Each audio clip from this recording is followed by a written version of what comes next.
인사하겠습니다. 주님의 은혜를 누립시다. 풍성히 누립시다. 네. 오늘 말씀은 성찬의 의미라는 제목으로 말씀을 전합니다. 아름다운 동행이라는 신문에 중국에서 만난 북한 사람 김 선생이라는 사람에 대해서 이야기가 기록이 되었습니다. 난민 선교사인 양국주 씨가 버스를 타고 대련에서 단둥으로 가는데 갑자기 뒤에서 어떤 사람이 묻는 거예요.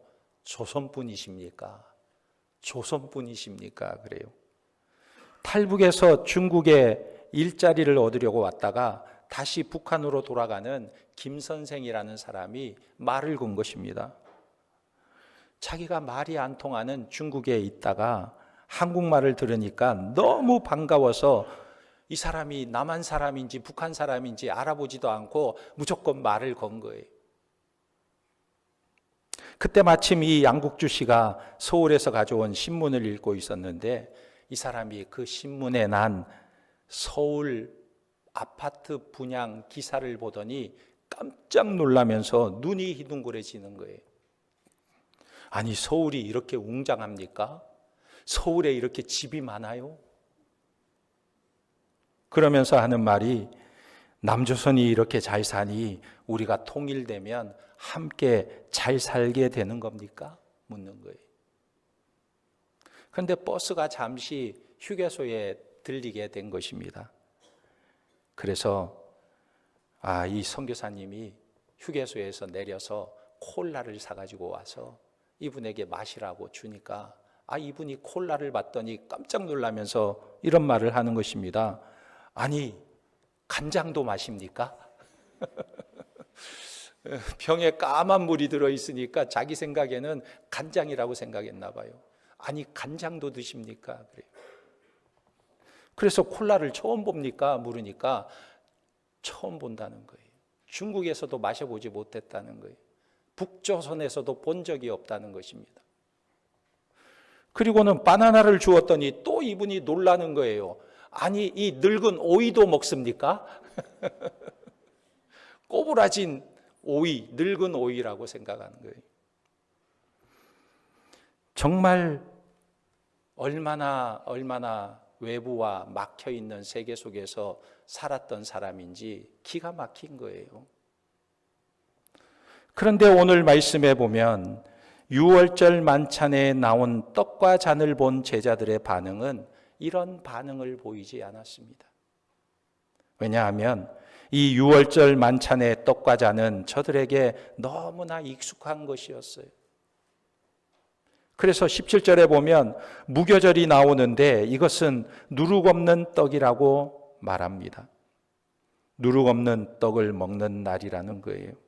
집안에 있는 모든 누룩을 다 치우고 어린 양을 잡아서 그날 저녁에 어린 양의 고기로 만찬을 하는데 이것은 출애굽 때부터 예수님 시대까지 1500년 동안 이어져 오던 풍습이었습니다. 어린 양을 성전에 끌고 가서 제사장에게 주면 제사장은 양을 잡아서 그 피를 제단에 쏟고 남은 고기는 가져온 사람에게 돌려주는 것입니다.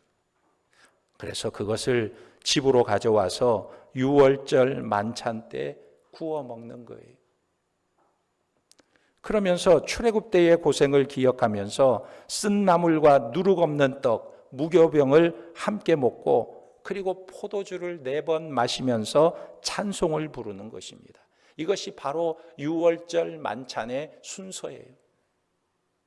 그런데 제자들이 그 6월절 만찬을 예수님을 위해서 준비하고 있는 것입니다. 그래서 예수님과 함께 식탁에 둘러앉아서 6월절 음식을 먹기 시작했습니다. 그런데 식사 도중에 갑자기 예수님께서 폭탄 선언을 하시는 거예요. 21절에 그들이 먹을 때에 이르시되 내가 진실로 너희에게 이르노니 너희 중에 한 사람이 나를 팔리라 하시니. 아니, 제자들이 충격을 받았습니다. 도대체 누가 주님을 팔아 넘긴다는 말인가? 도대체 누가 주님을 팔아버린다는 말인가?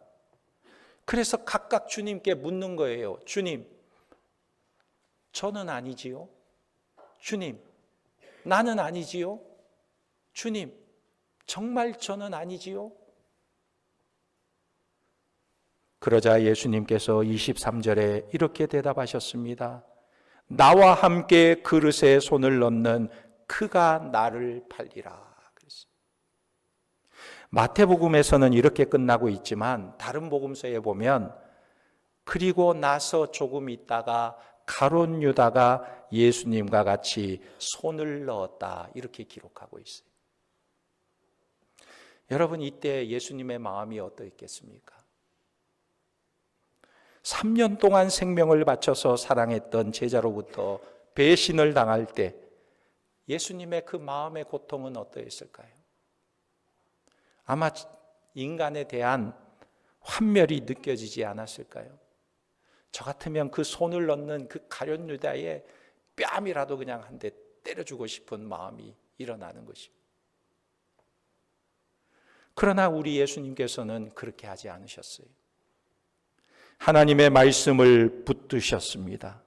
그래서 24절에 인자는 자기에 대하여 기록된 대로 가거니와 인자를 파는 그 사람에게는 화가 있으리로다. 그 사람은 차라리 태어나지 아니하였더라면 제게 좋을 뻔하였느니라. 여기서 주목해야 할 것은 인자는 자기에 대하여 기록된 대로 간다, 이 말씀이에요. 예수님은 지금 유다의 뻔뻔한 모습을 대하면서도 거기에 편승하지 않고 오히려 나는 나의 기록된 대로 나의 길을 가지만 나를 파는 너는 참 불쌍한 인생이구나. 그러면서 도리어 유다에게 임할 하나님의 심판을 생각하면서 너무나 안타까워하는 것입니다. 하늘이 참 좋다고 말했던 천상병 시인이 있어요. 이 시를 많은 사람들이 알아요. 어느 날 이분이 누군가가 갑자기 와서 자기의 얼굴을 가리더니 어디론가 데리고 갔어요. 얼굴을 가린 것을 벗겨보니까 그곳이 어디였느냐? 중앙정보부 지하실이었습니다. 그리고는 그에게 묻는 거예요. 너 간첩이지? 너 간첩이지? 자백을 강요하는 것입니다. 아닙니다. 나는 절대로 아닙니다. 나는 간첩이 아니에요. 간첩이 아니라는 말을 할 때마다 계속해서 때리는 거예요. 구타와 욕설과 전기 충격과 고문을 가하니까 견딜 수가 없었습니다. 그런데 이런 고문을 6개월 동안 당하다가 몸이 너무나 망가져 버려서 선고유예 판정으로 풀려나게 됩니다. 그런데 문제는 풀려나서 8개월 동안 그가 정신병원 신세를 지게 됩니다. 그보다 더한 것은 정신병원을 나온 뒤부터 죽을 때까지 평생 기저귀를 차고 살았다고 해요. 몸이 망가져서 평생 기저귀를 차고 살 정도였어요. 이 천상병 시인이 나 하늘로 돌아가리라 라는 시를 썼습니다. 그러면서 그는 이렇게 말했어요. 다 괜찮습니다. 모두를 용서합니다. 이 말을 남기고 세상을 떠나게 된 것입니다. 우리가 살다 보면 억울한 일이 많이 있죠. 황당한 일도 있습니다. 그런데 그렇다고 해서 상대방을 찌르면 나에게도 평안이 사라지게 되는 거예요. 내가 억울하다고 해서 이 억울함을 갖기 위해 상대방을 내가 또 해치면 나의 평안도 빼앗기게 되는 것입니다. 영화 빠삐용을 보면 범죄자들이 아무도 없는 무인도에 갇히게 됩니다. 거기에 갇힌 죄수들이야 죄를 지었기 때문에 그곳에 가두어 두었지만, 그런데 참 아이러니한 것은 그 죄수들을 가두려고 아무 죄도 없는 멀쩡한 사람들이 간수라는 이름으로 그 무인도에서 함께 갇혀 살고 있는 거예요. 다른 사람이 나를 가두려면 나도 함께 다른 사람을 가두려고 하면 고립되기가 쉬운 것입니다. 그러나 남에게 감용하고 풀어주고 감싸면 그 자신이 불안과 근심의 감옥에서 자유하고 해방되는 것입니다. 그러면 우리는 어떻게 간영할 수 있을까요? 어떻게 우리가 용서할 수 있습니까? 그것은 바로 말씀을 붙잡는 거예요. 예수님처럼. 이것이 오늘 성찬식의 첫 번째 정신인 것입니다. 정말 한멸이 느껴지는 사람을 앞에 두고도 하나님의 기록된 말씀대로 나는 나의 길을 간다 말씀하신 그 예수 그리스도를 바라보는 것입니다. 당장 따귀를 올리고 싶을 정도로 미움이 끓는 사람을 앞에 두고도 내 감정을 붙잡지 않고 하나님의 말씀을 붙잡으신 예수님의 그 마음을 내가 붙잡는 것이 성찬의 의미인 것입니다. 그러므로 유월절을 지키는 첫 번째가 온 집의 누룩을 제거하는 거예요. 그렇다면 지금 우리가 제거해야 할 누룩이 있다고 한다면 그것은 바로 지금 말씀드린 내 감정이 아니라 말씀을 붙드는 것입니다. 예수님은 제자 유다를 보면서 이 유다는 자기 이익을 위해서 살았기 때문에 누군가 자기 마음에 안 드는 사람을 보면 서슴없이 욕하고 비난을 일삼았어요. 예수님께서 십자가에 못 박히시기 전에 예수님을 위해 장례를 준비하면서 향유를 부은 마리아를 볼 때 그가 마리아를 아주 욕했어요. 왜 이것을 허비하느냐? 이것을 많은 사람들에게 나눠주면 좋았을 텐데 왜 이 향유를 허비하느냐? 또 자기 마음에 들지 않으면 3년을 함께 지낸 스승이라도 가차없이 팔아버리는 모습이 바로 가룟 유다의 모습이었습니다.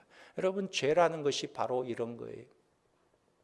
어쩌면 우리는 죄를 너무 피상적으로 생각하기 때문에 나는 죄인이 아니라는 착각을 하고 사는지 모릅니다. 내가 언제 살인했느냐? 내가 언제 남에게 못할 짓을 했느냐? 나는 지금까지 남에게 해를 끼치지 않고 양심껏 살았다고 하는 사람들이 많이 있는데 사실은 그렇게 말하는 사람의 마음속에 나는 무죄하다고 생각하고 있는 거예요. 그러나 사람 꼴을 못 봐주는 것도 죄이고 남을 비난하고 욕하는 것도 죄라고 성경은 말하고 있는 것입니다. 그런데 그런 사람들이 내 앞에 있을 때 그때 내 감정이 막 끌어올라 오르는 그 순간에도 하나님의 말씀을 붙잡고 예수 그리스도를 바라보는 것이 곧 내 속에 죄의 누룩을 제거하는 것입니다.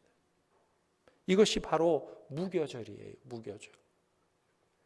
사무엘하 19장 42절에 보면 북쪽 10지파 사람들이 유다 사람들과 시비가 붙었습니다. 왜 시비가 붙었냐면 다윗이 압살롬의 반역으로 쫓겨났다가 압살롬의 반역을 진압하고 다시 궁으로 돌아오고 있었어요.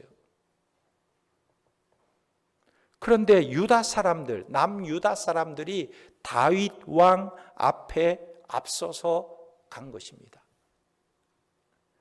그러니까 북쪽 사람들이 자기들이 앞장서야 되는데 왜 남쪽 사람들이 앞장서느냐 따지게 되었어요. 이것 때문에 저들에게 시비가 붙었습니다. 그러자 남쪽 유다 사람들이 이렇게 말했어요. 다윗은 우리의 친척이고 고향 사람이니까 당연히 우리가 앞장서는 게 맞지 않습니까? 그래서 우리가 앞장서야 된다는 거예요. 그래서 유다 사람들하고 북쪽 사람들이 말싸움을 해서 남쪽 유다 사람들이 결국은 이기게 되었습니다. 그리고 난 직후에 그 다음 구절이 의미심장해요. 사무엘하 20장 1절에 뭐라고 말하냐면 이런 말씀이 있습니다. 마침 거기에 불량배 하나가 있으니 그의 이름은 세바인데 베냐민 사람 비그리의 아들이었더라. 그가 나팔을 불며 이르되 우리는 다윗과 나눌 분깃이 없으며 이새의 아들에게서 받을 유산이 우리에게 없도다. 이스라엘아 각각 장막으로 돌아가라 하매. 말싸움에서 진 이 북쪽 사람들의 마음에 꽁한 것이 남아 있어서 세바라는 사람이 반역을 일으키고 나팔을 불자 모두가 다 그쪽으로 향해 붙어버린 거예요. 다 그리로 몰린 거예요. 그래서 반역이 다시 일어난 것입니다. 여러분, 사람 속에 꽁한 마음이 나라까지도 분열시키게 되는 거예요. 그러나 우리가 믿는 하나님은 누구십니까? 성경이 이렇게 말씀하고 있어요. 하나님은 어떤 분이시냐? 하나님은 만유보다 크신 하나님이시다. 만유는 우주인데 이 우주보다 크신 분이 우리의 하나님이시라고 말씀하고 있는 거예요. 그런 하나님을 모신 사람은 마음에 꽁한 것, 콩할 만한 마음이 제거되어야 하는 것입니다. 이것이 바로 누룩이라는 거예요. 이런 것을 제거하라는 것입니다. 유다가 우리는 그의 친척이라고 내세운 그것도 좁쌀만한 태도이고, 그것 때문에 마음이 상한다고 나라를 두 쪽 낸 북쪽 이스라엘 사람들도 콩할 만한 마음을 가지고 있다는 거예요. 이런 누룩을 제거하라는 것입니다. 우리가 우주보다 크신 하나님을 믿는다면 내 마음이 우주만큼은 아니어도 3층 천보다는 넓어야 하지 않을까요? 성도는 좁쌀 같은 마음을 툭툭 털어버리고 넓은 마음을 회복해야 하는 것이 중요한 것인데, 이 넓은 마음을 회복하기 위해서는 내버려야 하는 것이 바로 좁쌀 마음, 누룩이라는 거예요. 그런데 문제는 무엇이냐면 우리 대부분이 그것이 잘 안 된다는 거예요. 말씀을 들어도 잘 안 됩니다. 왜냐하면 죄인이기 때문에 그래요. 그래서 어떻게 해야 미운 사람을 사랑하고 상처 준 사람을 용서할 수 있을까? 그것을 위한 하나님의 방법이 무엇이냐는 거예요. 그것이 바로 말씀을 붙드는 것이라고 말씀하고 있는 것입니다. 어떤 책에 보니까 어떤 사람은 예수를 믿은 사람인데도 불구하고 자기 죄 때문에 고민하다가 아무래도 이 손이 자꾸 죄를 지으니까 이놈의 손 그냥 절단을 내야겠다 하고 부엌에서 그냥 칼을 가지고 와서 새끼손가락을 탁 내리쳐버렸어.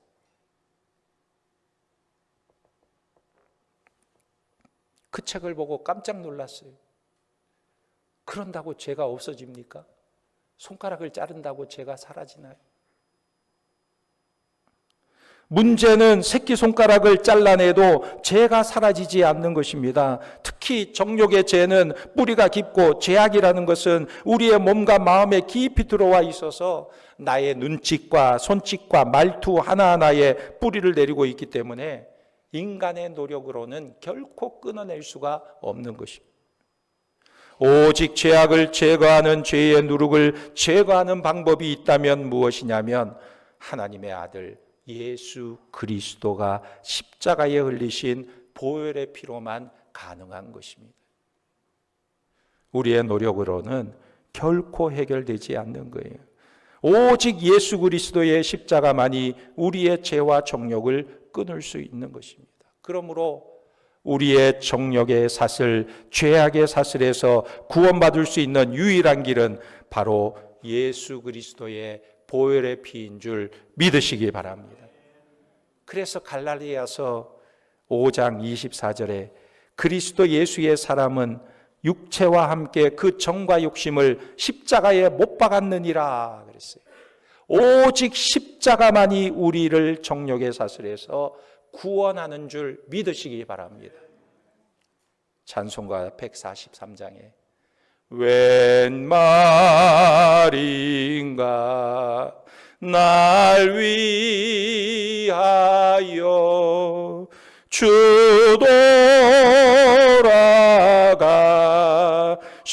돌아가셨나 이 벌레 같은 나 날 위해 근혜 받으셨나.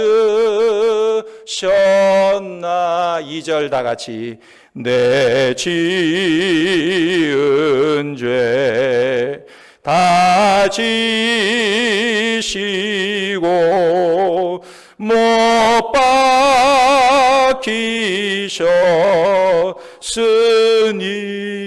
박히셨으니 웬일인가 웬 은혜인가 그 사랑 크셔라. 4절 나 십자가 대할 때에 그 일이 고마워 내 얼굴 감히 못 들고 눈물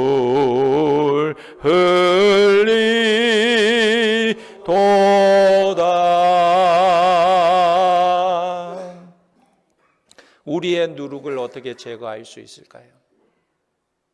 집안에 있는 누룩은요, 청소해서 없앨 수 있어요. 요즘 청소기가 얼마나 잘 나옵니까? 먼지도 잘 빨아당기고 물기도 잘 빨아당기고 침대 위에 찐득이도 잘 빨아당기고 얼마나 강력하게 잘 빨아당깁니까? 집안에 있는 누룩은 청소해서 없앨 수 있어요. 그러나 내 속에 있는 누룩, 내 성품 속에 붙어 있는 누룩은, 나라고 하는 존재 속에 깊이 들어있는 이 죄의 누룩은, 그것을 없애려면 청소기로 할 수가 없는 거예요. 아무리 씻어도 아무리 빨아도 씻을 수가 없는 것입니다. 오직 하나님의 아들 예수 그리스도가 십자가에 못 박히셔야만 가능한 일인 것입니다. 그래서 그 예수님이 십자가에 못 박히신 것에 대한 의미를 알려주기 위해서 오늘 성찬식을 거행하고 있는 거예요. 이것이 바로 유월절 만찬인 것입니다. 그래서 오늘 말씀 26절에 보면 그들이 먹을 때에 예수께서 떡을 가지사 축복하시고 떼어 제자들에게 주시며 이르시되 받아서 먹으라 이것은 내 몸이니라 하시고 또 잔을 가지사 감사기도 하시고 그들에게 주시며 이르시되 너희가 다 이것을 마시라 이것은 죄사함을 얻게 하려고 많은 사람을 위하여 흘리는 바 나의 피 곧 언약의 피니라. 우리가 잔을 마시는 것은 예수님의 피를 마시는 것과 같은 거예요.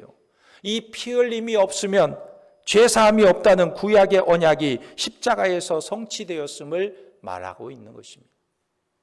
그래서 우리가 이 잔을 마시면 마치 예수님의 피를 먹고 마치 예수님이 마신 것과 같아서 그 예수님이 내 속에 들어오셔서 누룩과 같은 내 성품, 내 죄성을 다 씻어버리신다는 것입니다.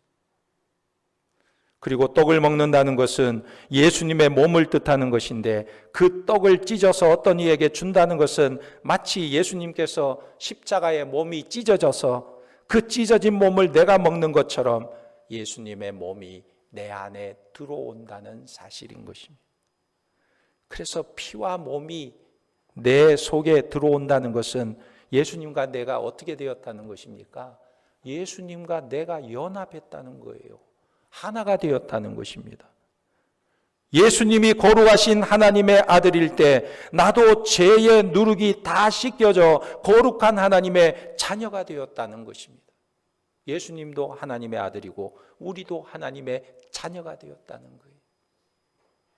그래서 죄사함을 얻게 하려고 흘리는 바 나의 피 언약의 피니라 말씀하신 것입니다. 이것을 가리켜서 신령한 연합이라고 말하는 것입니다. 1969년에 최민식 씨라는 사람이 부산에서 사진 한 장을 찍고 전시를 했어요. 이 사진의 제목이 젖 먹이는 엄마의 모습이라는 사진입니다. 저 사진을 보면 감동적인 거예요. 보면 볼수록 감동적이지 않습니까? 아이를 업은 여자아이가 자기도 아주 어린데 자기만한 갓난아기를 등에 업고 이 아이에게 젖을 먹이는 거예요. 엄마에게 다가가서. 그리고 옆에 서 있는 엄마는 이 아이에게 젖을 먹이는데 이 아이가 젖을 먹으려고 엄마의 젖가슴을 손으로 움켜쥐고 그 젖을 열심히 빠는 것입니다. 이 아이의 입장에서는 살아남으려는 치열한 몸부림을 치는 것처럼 보이는 거예요. 그런데 이 엄마의 입장에서 보면 그야말로 자기 자식을 먹여 살리기 위해서 부끄러움도 다 내팽개치고 얼마나 다급하면 서서 그렇게 젖을 먹이고 있을 거예요. 이 모습이 너무나 숭고해 보이는 것입니다. 저는 이 사진을 보면서 그런 생각을 해보았어요. 야, 저 모습은 젖을 먹이는 것이 아니라 엄마의 살을 주는 것이고 엄마의 피를 주는 것이고 엄마 자기 자신을 자식에게 주고 있는 것이구나. 여러분, 우리 어머니들이 다 우리 자식들을 그렇게 키우지 않으셨습니까? 예수님이 자기가 지는 십자가를 떡과 잔으로 표현하신 것이 바로 그와 같은 것이에요. 예수님은 사실 우리에게 피를 주고 떡을 주셨다기보다는 피와 살을 통해서 자기 자신을 우리에게 주신 거예요. 그런데 나에게 자신을 주신 이 예수님은 어떤 분이세요? 하나님이신 것입니다. 하나님이 우리를 살리기 위해서 자신을 우리에게 주셨다는 거예요. 영원한 생명을 가지신 하나님. 그래서 성경의 마태복음뿐만 아니라 요한복음에서 떡과 잔의 이야기가 나오는 것을 보면 항상 이 떡과 잔을 무엇으로 연결시키냐면 영생의 문제로 연결시키는 것입니다. 왜 그러냐면 우리가 영원한 생명이신 예수 그리스도 그 자신을 먹고 마셨다는 거예요. 그분이 내 속에 들어왔다는 것입니다.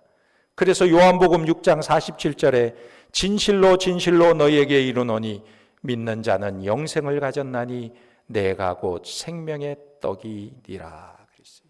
여러분, 예수 그리스도를 먹고 마시는 자는 죄 사함 받고 하나님의 자녀가 될 뿐만 아니라 우리에게는 영원한 생명이 주어지는 줄 믿으시기 바랍니다. 그래서 믿는 자는 죽음이 두렵지 않은 거예요.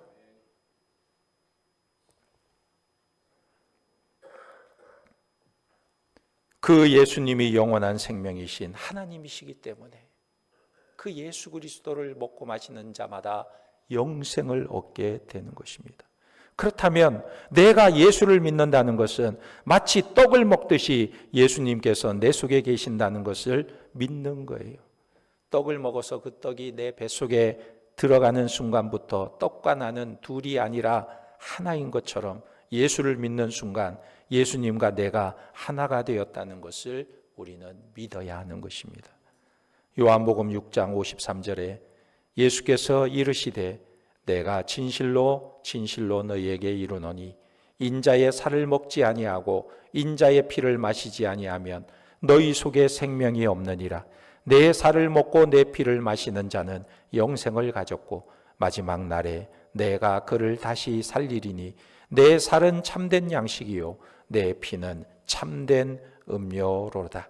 내 살을 먹고 내 피를 마시는 자는 내 안에 거하고 나도 그의 안에 거하나니. 할렐루야. 이것이 신앙이에요.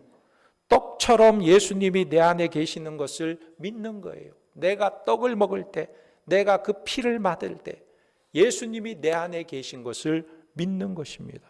다시 말해서 예수님과 내가 하나 되었음을 믿는 것이 신앙이라는 것입니다.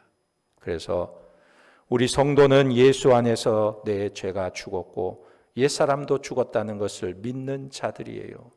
이제 내가 사는 것은 내가 아니고 내 안에 예수께서 사는 것입니다. 여러분들이 예수님과 하나 되었음을 믿으시고 예수님이 주시는 제사함의 축복을 여러분들의 것으로 받으시고 주님과 동행하는 하나님의 백성들이 되시기를 예수님의 이름으로 축원합니다. 아멘. 기도하겠습니다. 하나님 아버지, 예수 그리스도의 떡과 잔을 먹고 예수 그리스도와 하나 되어 우리의 모든 옛사람과 죄악을 사함받고 새로운 사람이 되었음을 감사드립니다. 내 안에 해결되지 않은 누룩을, 죄악의 누룩들이 정말 무서운 것임을 다시 한번 깨닫게 하시고 오직 이 누룩을 제거하기 위하여 십자가의 피를 흘리신 예수님의 보혈이 우리의 죄의 누룩을 다 씻어주시고 나를 새롭게 하셔서 하늘 영광을 바라보고 사는 참 백성이 되게 하신 하나님의 은혜에 감사하며 하나님께 영광을 돌리는 삶을 살게 도와주시옵소서. 예수님의 이름으로 기도하옵나이다. 아멘.